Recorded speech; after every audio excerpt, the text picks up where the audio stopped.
Alors d'où vient la vie? Pour tenter de répondre à cette question, il faut d'abord préciser le contexte. Le contexte, c'est la Terre.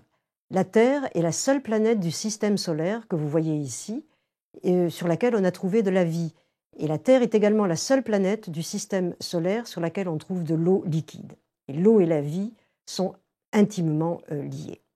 La vie a besoin, pour s'exprimer, d'une certaine température, d'où la bonne position de la Terre à bonne distance du Soleil, d'une pression adéquate. La vie a besoin d'un déséquilibre chimique. Lorsque tout est à l'équilibre, les organismes sont morts. La vie a besoin de nutriments, ce sont les donneurs d'électrons, des accepteurs d'électrons. La vie a besoin de sources de carbone. Eh bien, tous ces ingrédients sont réunis à la surface et à l'intérieur de la Terre.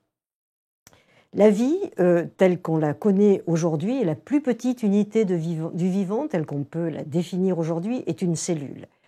Dans une cellule, les macromolécules du vivant s'expriment grâce au métabolisme, et ces macromolécules du vivant, ce sont les acides nucléiques, acides désoxyribonucléiques et acides ribonucléiques, qui sont constitués de motifs élémentaires, qui sont les bases azotées, ATGC pour l'ADN et AUGC pour l'ARN, qui sont associés à des sucres et à des phosphates. La deuxième grande catégorie de molécules que l'on connaisse, ce sont les protéines. Ce sont des énormes complexes constitués de 21 acides aminés qui ont tous une personnalité chimique différente. Et lorsque ces acides aminés se mettent bout à bout pour former comme un collier de perles, eh bien, ils constituent déjà une énorme complexité, puisqu'avec 10 acides aminés, on peut faire environ 3 600 000 séquences différentes. Et lorsque ces 3 600 000 séquences différentes se répartissent et s'organisent dans l'espace pour adopter des conformations que l'on appelle globulaires, vous voyez que la biodiversité existe déjà à l'échelle moléculaire. Les acides nucléiques, quant à eux, sont relativement plus simples puisqu'ils sont constitués, comme je l'ai dit déjà, de 4 motifs seulement élémentaires. Le contexte, il faut le préciser également à l'échelle des temps géologiques. Le système solaire s'est formé il y a 4,5 milliards d'années et les atomes, produits de l'explosion d'une étoile, le Soleil, se sont assemblés pour former des molécules élémentaires, du méthane, CH4, de l'eau, H2O, de l'hydrogène sulfureux, H2S, etc., qui ont elles-mêmes réagi pour donner les briques élémentaires du vivant, dont j'ai déjà parlé, acides aminés et bases azotées, et sucres, des acides nucléiques. Il a fallu 1 milliard d'années pour que tous ces processus se produisent et réalisent la première forme cellulaire que l'on connaisse et dont on a retrouvé des traces dans des stromatolites aux alentours de 3,4 milliards d'années.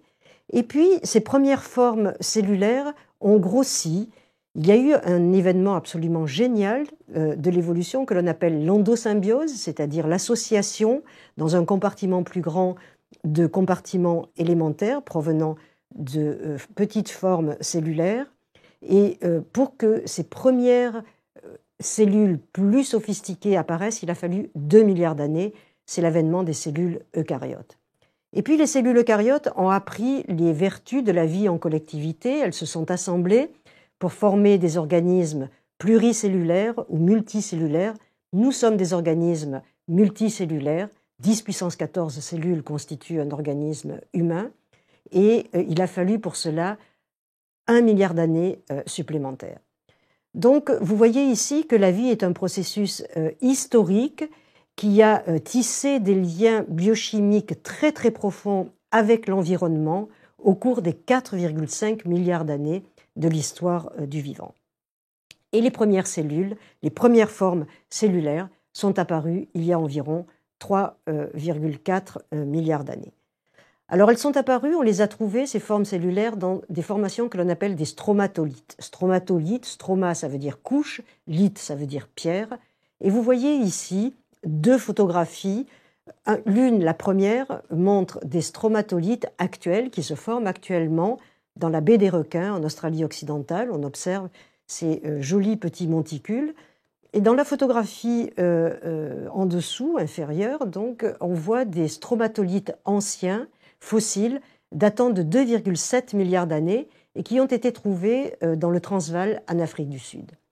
Vous voyez que ces deux photographies sont extrêmement ressemblantes. Donc, il y a 2,7 milliards d'années se formaient déjà des formations calcaires identiques à celles qui se forment aujourd'hui. Et ces formations calcaires sont le produit de l'activité de bactéries qui sont des cyanophycées, qui vivent à la queue leu-leu les unes à la suite des autres, ces petites bactéries. Et lorsque une couche a vécu, eh bien, elle va mourir, sédimenter au fond de la mer, entraînant avec elle toute une série de particules détritiques qu'elle va cimenter, agréger grâce au carbonate de calcium. Et ces particules détritiques, donc, s'entassent les unes au-dessus des autres jusqu'à affleurer. Et donc, vous voyez cet encroûtement successif qui affleure à la surface de l'eau de mer. Des paléontologues, Schopf et Hallwood, ont identifié dans les stromatolites très anciens, datant de 3,5 milliards d'années, ces fossiles cellulaires, ces premières formes cellulaires qu'ils identifient comme étant des premières cyanophycées vivant il y a 3,5 milliards d'années. On dispose donc d'une analyse gradualiste, c'est-à-dire on part du plus récent pour remonter au plus ancien, et c'est exactement ce qu'a fait Charles Darwin lorsqu'il a produit la théorie de l'évolution dans son ouvrage de 1859, L'origine des espèces. Et on observe aujourd'hui que plus d'un siècle sépare donc la naissance de cette théorie de l'évolution des méthodes que nous utilisons aujourd'hui en laboratoire, qui sont basées sur cette théorie et qui ont abouti à l'arbre du vivant qui est représenté ici, cet arbre du vivant qui est divisé en trois grands domaines, le domaine des archaées, le domaine des bactéria et le domaine des eucarya, donc archaées, bactéria, eucarya. Et grâce à une analyse que l'on appelle descendante, top-down, c'est-à-dire en comparant de manière phylogénétique, à l'aide des outils de la bioinformatique, toutes les macromolécules, les séquences que l'on trouve dans chacun des trois domaines du vivant, on aboutit au plus petit commun dénominateur que l'on appelle le Last Common Ancestor, ou LUCA également, nommé LUCA pour Last Universal Common Ancestor, qui regroupe donc tous les traits communs aux trois domaines du vivant que l'on connaît aujourd'hui. Et l'on espère, avec ce LUCA, descendre plus profondément dans le temps pour arriver aux origines de la vie. Grâce à une autre approche, que l'on appelle l'approche bottom-up, on réalise en laboratoire toute une série d'expériences prébiotiques grâce aux données de la cosmogéochimie que je vous ai présentées au début de cet exposé.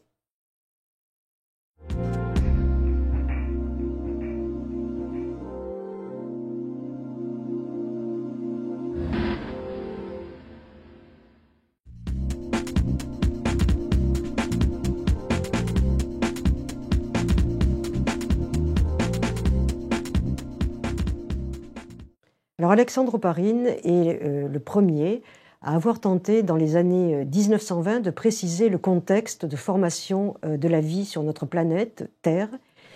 Il a proposé que des synthèses prébiotiques, c'est-à-dire des synthèses se produisant avant la vie, avant la formation de la vie, des synthèses prébiotiques des biomonomères du vivant, des briques élémentaires, acides aminés, bases azotées des acides nucléiques, des sucres, se soient formées à partir des constituants contenus dans l'atmosphère de la Terre primitive.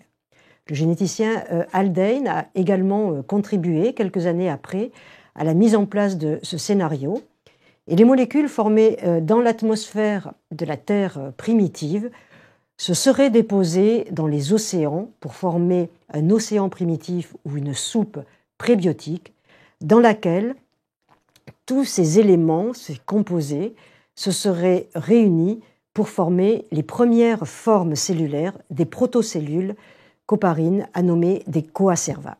Et aujourd'hui, en laboratoire, on peut reproduire la synthèse de coacerva par la condensation thermique à haute température d'acides aminés que l'on trouve dans des protéines, ou bien par la formation, la condensation de lipides, de molécules grasses, d'acides gras donc, des lipides que l'on appelle des liposomes, comme vous le voyez représenté sur ces images.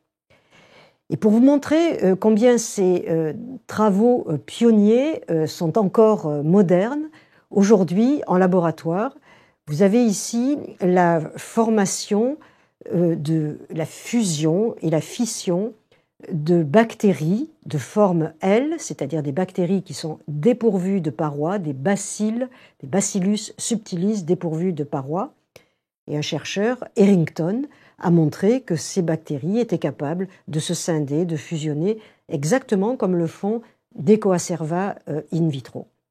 Et de plus, ces bactéries de forme L sont capables de bourgeonner pour former des gouttelettes, des progénitures sous forme de gouttelettes, exactement comme le font les Coacerva, comme cela est représenté sur la dernière image.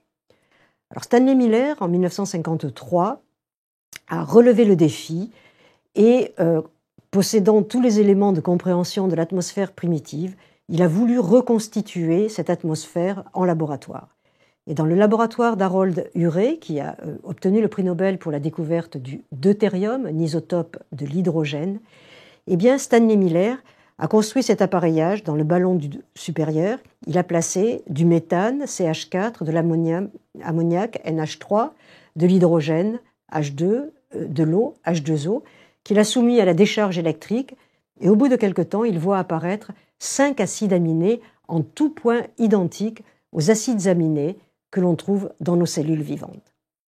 Quelques années après, cette énorme révolution conceptuelle et expérimentale, eh bien Juan Oro a obtenu dans les mêmes conditions prébiotiques, c'est-à-dire sans enzymes, à partir de la condensation d'acide cyanhydrique, HCN, soumis au bombardement de certains photons, eh bien il a obtenu l'adénine, qui est une des briques élémentaires des acides nucléiques ADN et ARN.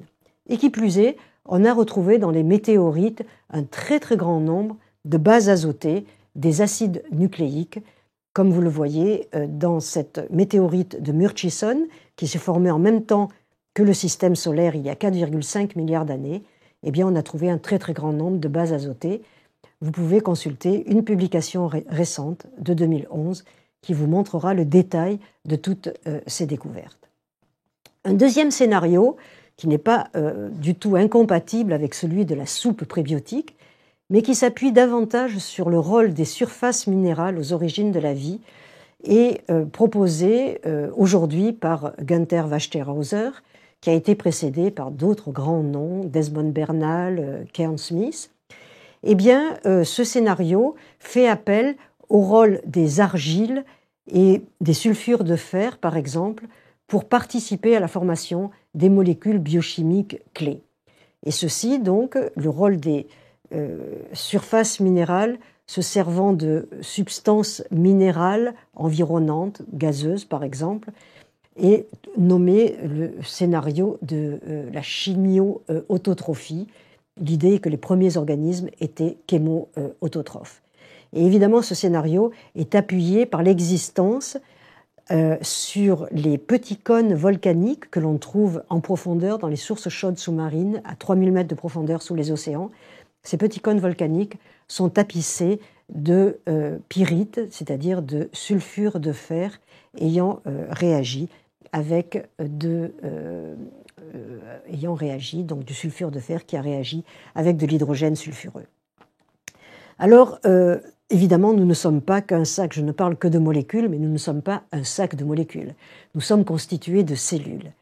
Et sur cette image, vous pouvez voir donc un compartiment qui représente une cellule à l'intérieur de laquelle s'expriment des macromolécules, ADN, acide désoxyribonucléique, qui va se répliquer pour former d'autres molécules d'ADN, et puis qui est transcrit également en acide ribonucléique, un proche parent de l'ADN, une simple petite molécule d'oxygène est supprimé dans l'ADN. Entre l'ADN et l'ARN, il manque un hydroxyle OH. Donc vous voyez que ces molécules sont extrêmement apparentées. Et puis la molécule d'ARN sera traduite en protéines au sein du ribosome, qui est un énorme complexe ribonucléoprotéique. On s'est demandé pendant très longtemps comment des molécules aussi différentes que les acides nucléiques et les protéines étaient apparues sur la Terre primitive au même moment, en même temps, au même endroit. Eh bien, ce dilemme est en partie résolu grâce à la découverte, dans les années 1980, d'une molécule d'ARN particulière qui possède à la fois des propriétés informationnelles, qui portent donc une information génétique, tout comme les acides nucléiques, et puis qui possède également des propriétés catalytiques, exactement comme le font les protéines. Donc, un ARN qui est à la fois informationnel et à la fois catalyseur est appelé un ribozyme. Vous en avez une image représentée sur cette diapositive. Et cette découverte des ribozymes a été la porte ouverte, si je peux dire, à d'énormes travaux, à de considérables découvertes autour des ARN qui ont donné lieu à des prix Nobel. Certaines dates de prix Nobel attribuées à l'ARN et aux chercheurs évidemment qui ont réalisé les travaux sur cette molécule sont portées sur cette diapositive. Alors cette découverte des ribozymes a permis à une hypothèse de devenir un véritable paradigme, le paradigme du monde de l'ARN qui aurait précédé le monde actuel basé sur l'ADN, l'ARN et les protéines. Et à partir de travaux au sein même de ce paradigme, un très très grand nombre de questions surgissent. Serait-il possible qu'il y ait un continuum depuis les origines entre un monde ARN, des viroïdes, des virus et enfin des lignées cellulaires? Alors il faut dire aujourd'hui que la frontière entre les cellules et les virus s'estompe. On connaît aujourd'hui un très très grand nombre de virus géants. On a découvert récemment en 2013 ce que l'on appelle des Pandora virus. On a découvert également que le parasitisme, qui était l'apanage des virus, est en fait une propriété qui est également partagée par certaines bactéries. Certaines bactéries sont également des parasites obligatoires. Donc les bactéries ayant toutes les lettres de noblesse du vivant, on ne voit pas pourquoi cette démarcation serait efficiente en ce qui concerne les virus. Les virus sont des parasites obligatoires et donc ils ont droit eux aussi à cette caractéristique, comme les bactéries, d'être vivants. Et puis surtout, on a découvert que des virus s'expriment, ont un métabolisme indépendamment de toute infection dans une cellule hôte. Ici, l'image qui vous est représentée est celle de virus d'Arché, les virus ATV, qui sont capables de synthétiser, de fabriquer des appendices de 800 acides aminés indépendamment de toute infection dans une cellule hôte, c'est-à-dire en dehors de toute cellule. Donc les virus sont doués également d'activité métabolique. Et puis on connaît aujourd'hui des viroïdes qui sont des ARN nus, sans enveloppe, sans capside, contrairement aux virus. Et ces viroïdes sont des particules que l'on nomme subvirales. Et certains proposent que ces ARN nus, qui se promènent absolument partout dans la nature, soient des vestiges d'une évolution précellulaire qui aurait précédé donc les lignées cellulaires que nous connaissons aujourd'hui. Il faut ajouter à ce panorama qu'on ne connaît aujourd'hui que 1% des espèces actuelles vivant sur notre planète. Les autres ne sont pas connues, certaines sont répertoriées, mais d'autres ne sont pas cultivables, entre guillemets, on ne peut pas les élever en quelque sorte, et donc on ne sait pas, on ne peut pas savoir, connaître quel est leur métabolisme, de quoi elles sont faites, etc. Donc on ne les connaît pas. Et de plus, 1/1000, elles représentent, ce 1% d'espèces que nous connaissons aujourd'hui, représente 1/1000 des organismes qui ont existé depuis les origines, c'est-à-dire depuis 3,5 milliards d'années. Alors, ce que nous venons de voir, c'est que tout procède selon un gradualisme du proto-vivant, du prébiotique, du proto-vivant au vivant. On peut vivre, nous l'avons vu, avec les viroïdes, avec les virus, avec les bactéries, de différentes manières. Et nous avons vu que même à l'échelle moléculaire, la biodiversité existe. Donc la biodiversité existe à toutes les échelles, et la biodiversité, nous pouvons le dire, tire son origine des origines même de la vie.